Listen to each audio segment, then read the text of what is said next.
Ironically, I didn't see ahead of time how bored I'd be in divination class.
So knowledgeable.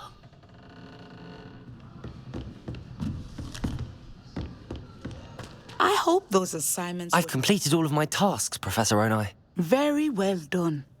Although I must admit, I did have something of a premonition that you would follow through. Now, as you have no doubt sharpened your perception by completing my assignment, I am curious. Based upon the knowledge that one's present and even one's past may reveal traces of what is to come, what do you see in your own future?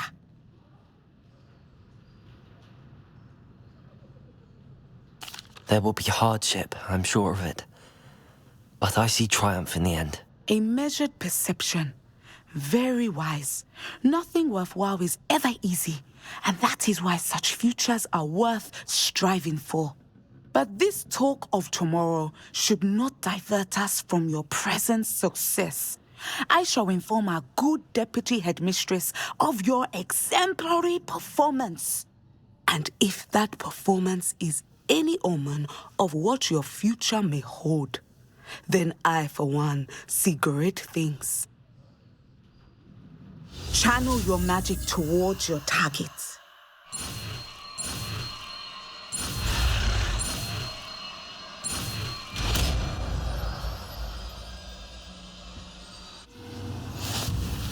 You have it.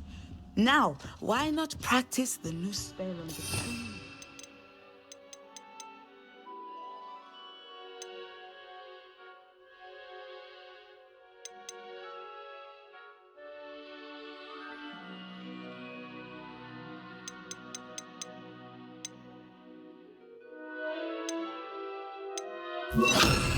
Descendo!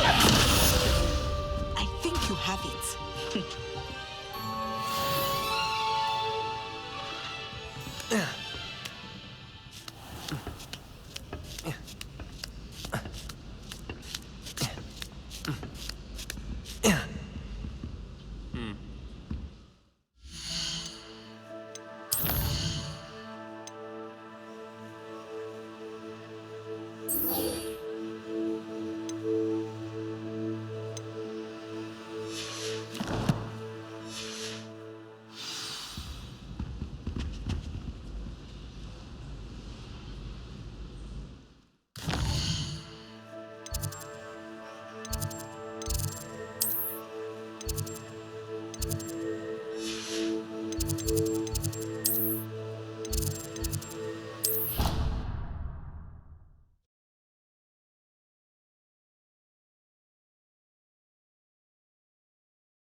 Welcome, everyone. I see you've already met some of the many beasts we study in this class. Though be advised, none of these creatures should be taken lightly. They are all in their own way dangerous, especially if one does not know how to handle them properly. Now, it seems many of you are out of practice. Let's take some time to review the basics of how to care for a beast, shall we? Miss Sweeting, would you please assist our new student with the lesson today? Yes, Professor Howen. Hello, I'm Poppy Sweeting. Don't worry about Professor Howen's speech. She over-exaggerates sometimes. All the beasts in class are perfectly safe. Oh! Miss Sweeting, pay attention, please. The tongue of a puffskein can be a slippery devil. Yes, Professor. Here, you can practice on Gerald. Just keep an eye out for his tongue. You can use my brush. Just be gentle. Oh, and think pleasant thoughts. I like to think it enriches his experience.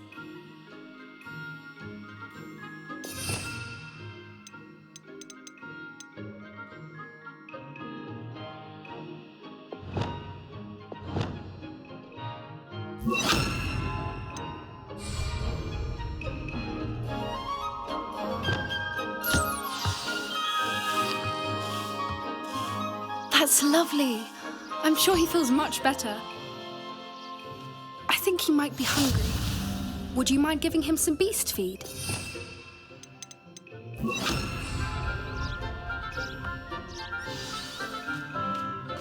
What do you suppose the pellets taste like to Gerald?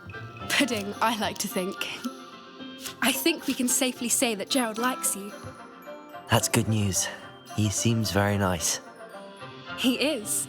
Kindness is one of his best qualities, right after ambition and cleanliness. Good work, everyone.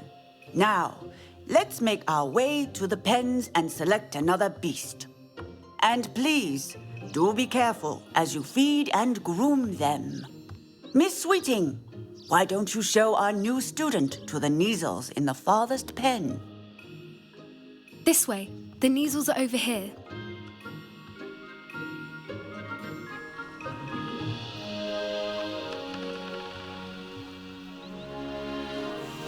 Oh, couple of Neasel whiskers ought to get me a few canuts at least.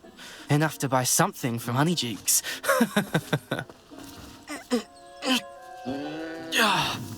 Stupid thing.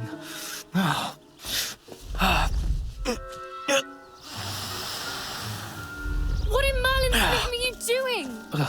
Tuss, peculiar Poppy. Worried about a worthless little rodent. Her name is Persephone! Her name is Persephone! That's really not funny.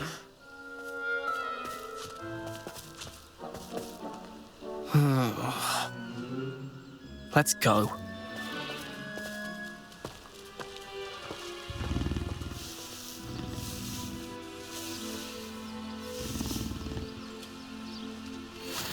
Those two don't belong anywhere near this class. Poachers in training. Persephone was onto them instantly. Thank you for your help. Let's carry on. Feed and brush the Neasels just as you did with Gerald.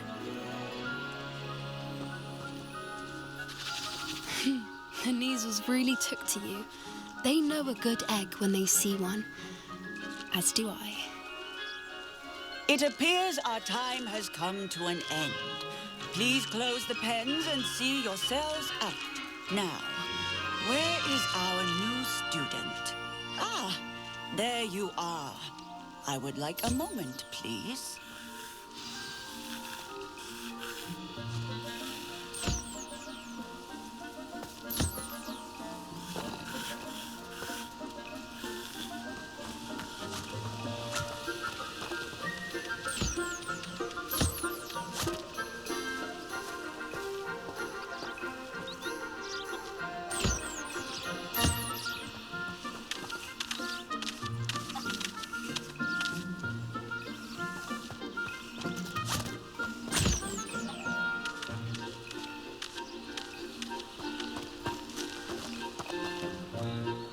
Hello, Professor.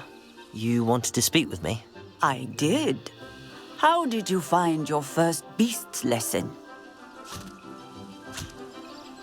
It was wonderful. I believe I'm really going to enjoy this class. Good.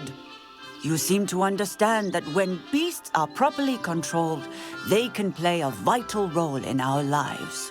Some provide us with magically imbued materials, if cared for correctly, which does not include torturing them for whiskers. Well done, by the way. Probably best to let me handle it next time. Yes, Professor. They're nearly as bad as the Savagers in Rookwood's poacher pack.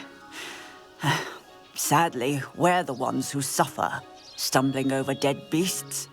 Terrible waste of resources. Surely the poachers can be brought to justice by someone. The Ministry, perhaps? An optimistic idea.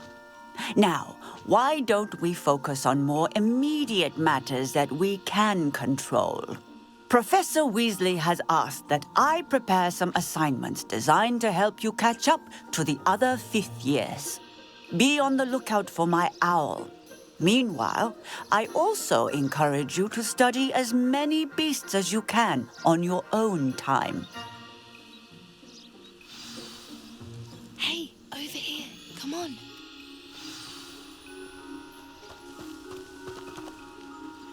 Do you need something, Poppy? Thank you again for saying something to those brutes so that I didn't have to. You were an augury at noon in the desert. I certainly hope that's a good thing. It's something my gran and I say. It means that something or someone is a welcome surprise. At least, that's what we decided it meant. I couldn't stand there and watch them harm the poor thing. We're of a similar mind. Actually, in light of that, there's someone I'd like you to meet in the forest.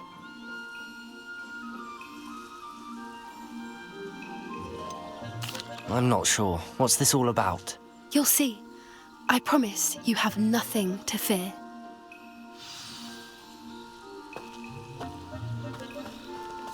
I wouldn't take just anyone there. In fact, you're the first. Really? Well, thank you, I think. As I said, we think alike. Pleasant surprise.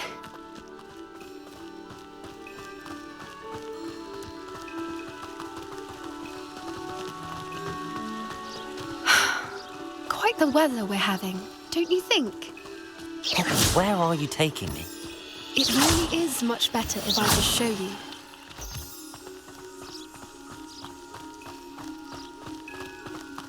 Don't worry, we're nearly there.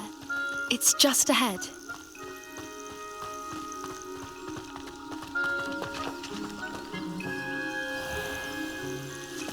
Stand back.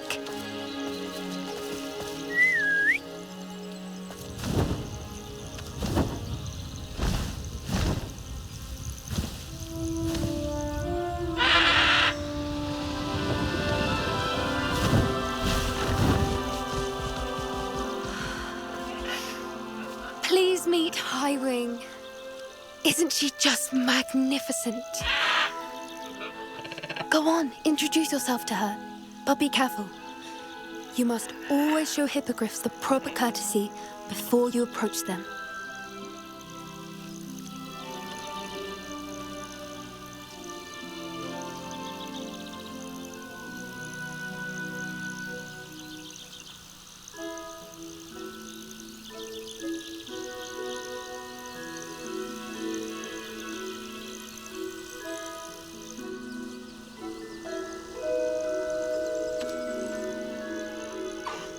I knew it! I don't think I've ever seen a hippogriff take to someone this quickly. You can feed and brush her if you'd like.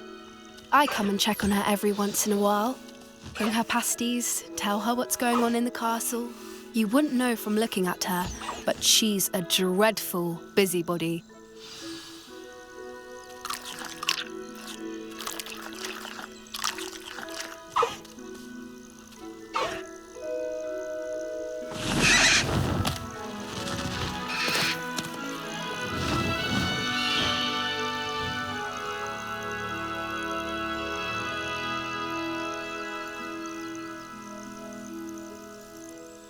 So, what did you think of Highwing?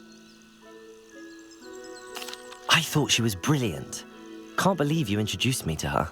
I suspected you two might get along. Are you the reason students have been seeing hippogriffs flying above the Forbidden Forest? Perhaps.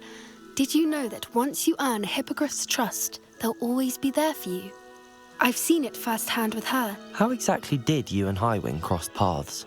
It's a longer story, but I rescued her from poachers a few years back. Got her to safety and, well, she was fine until recently.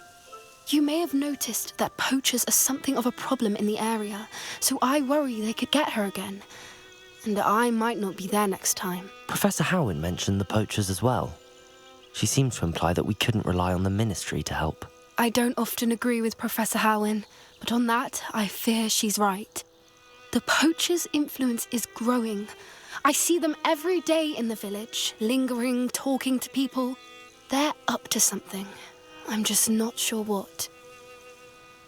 That does seem strange. Sounds as if they're planning something. Exactly. I think I'm going to look into it. Find out what's going on, what they're doing. I think that's a fine idea. Information is power. And the more I know, the better I can keep Highwing safe. You seem undeterred. Will you let me know what you find out? Oh, very well. I will. I should be going, but we'll speak again soon, I hope.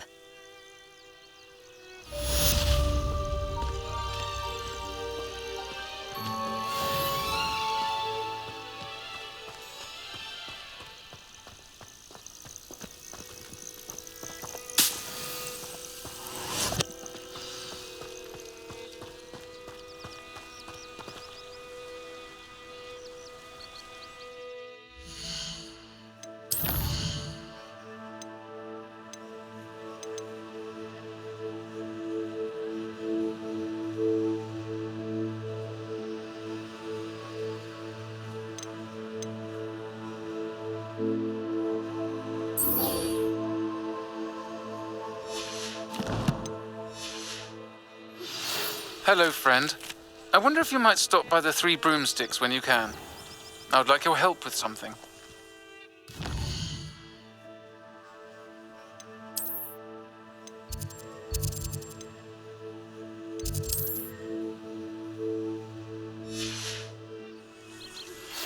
As I mentioned, my sister Anne misses Hogwarts, and she hasn't been herself lately.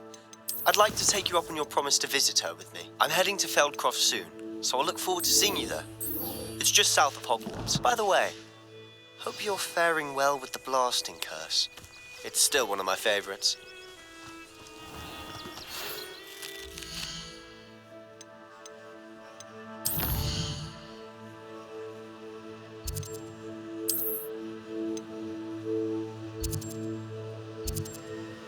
Now that you've...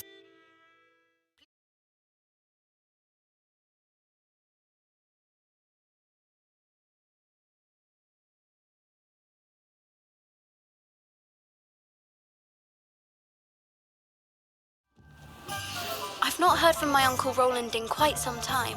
I've been beside myself with worry. Could you meet me in the courtyard? Pardon me, sir, but about those curious demiguise statues I've seen. What? Who are you? Why do you ask? They're quite clever. Oh, thank you. A lot of craftsmanship and care went into them. I assume. So you did create them? Yes, I did. It was a ploy to give that pathetic oaf Moon a taste of the grief he caused me years ago. You are the one who's been pilfering them. I am, at the request of Mr. Moon. I received your owl on your stationery. Well, fitting Moon would enlist a student. Too cowardly to do it himself. Hasn't changed a bit. Even when we were at school, he was a cowardly bully. Gave me a horrible nickname, which I shan't repeat. I was thrilled when we left school and he seemed gone for good. Then I started seeing him around Hogsmeade. It was too much. Even if I do take satisfaction in that his life's destiny was to be a lowly caretaker. Mr. Moon does a good deal for the school, and he's taught me a lot. He's terrified of those statues. I know. You should have seen his face when that boggart appeared. Oh, priceless. That's when I knew what I needed to do. I simply didn't want to encounter him anymore. So, I shrewdly put a boggart in his path to learn his greatest fear. I then created the demiguise statues to keep him in his place, so to speak. The moons were an inspired play on his name. It worked brilliantly, until you started clearing them out.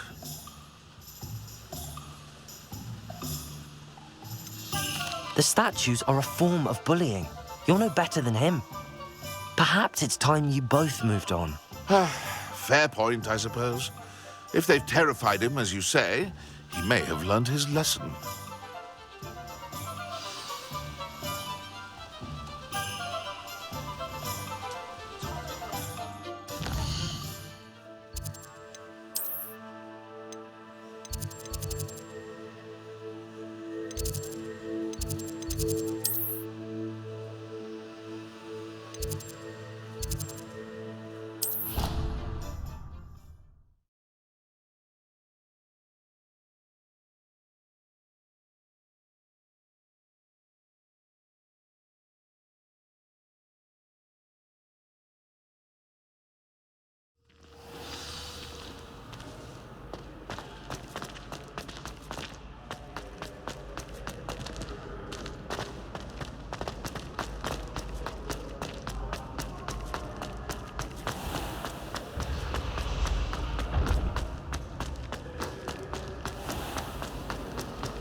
Mr. Moon, I've learned who's behind the demiguise statues.